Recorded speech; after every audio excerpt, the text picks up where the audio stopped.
পৃথিৱীত অৱতৰণ কৰাৰ পাছত কি সমস্যাৰ সন্মুখীন হ'ব পাৰে সুনিতা উইলিয়ামছ খোজ কঢ়াৰ সময়ত ভাৰসাম্য ৰক্ষা কৰাত অসুবিধা হ'ব পাৰে দুই মহাকাশচাৰীৰ প্ৰচণ্ড মূৰৰ বিষ মূৰ ঘূৰণি আদিৰ সন্মুখীন হ'ব পাৰে দুয়োগৰাকী এফালে হাড়ৰ লগতে পেশীৰ সমস্যাটো ভোগাৰ পূৰ্ণ আশংকা আছে দুয়োৰে হাড় হৈ উঠিব পাৰে সহজে ভংগুৰ হাড় পেশী দুৰ্বল হোৱাৰ ফলত খোজ কঢ়াৰ ক্ষেত্ৰত জটিলতা আহি পৰিব তেওঁলোকৰ আৰু যেহেতু ভৰিখন ইমান দিনে তাত যিধৰণে খোজ কঢ়াৰ ক্ষেত্ৰত ব্যৱহাৰ হয় তেনেধৰণে ব্যৱহাৰ হোৱা নাই আৰু সেয়েহে খোজ কঢ়াৰ ক্ষেত্ৰত সমস্যাৰ সৃষ্টি হ'ব বা সৰু ল'ৰা ছোৱালীৰ দৰে ভৰি হৈ যাব বুলি ইতিমধ্যে অনুমান কৰা হৈছে দুয়োৰে দৃষ্টিশক্তিৰো পৰিৱৰ্তন হ'ব দৃষ্টিশক্তিও যথেষ্ট হ্ৰাস পোৱাৰ আশংকা ব্যক্ত কৰা হৈছে লগতে শৰীৰৰ ভিতৰৰ বহু অংগ প্ৰত্যংগৰ ক্ষেত্ৰতো কিছু সাল সলনি দেখি পোৱা যাব দুয়োৰে মাজত অন্তৰ্ভাগত শৰীৰৰ অন্তৰ্ভাগতো কিছু এনেধৰণৰ পৰিৱৰ্তন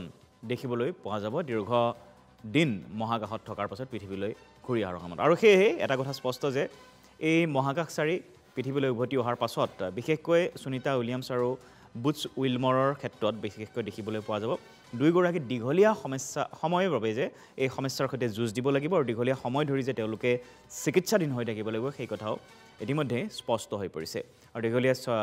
চিকিৎসাৰ অন্তত নিশ্চয় হয়তো পুনৰ স্বাভাৱিক অৱস্থালৈ ঘূৰি আহিবলৈ সক্ষম হ'ব এই দুই মহাকাশচাৰী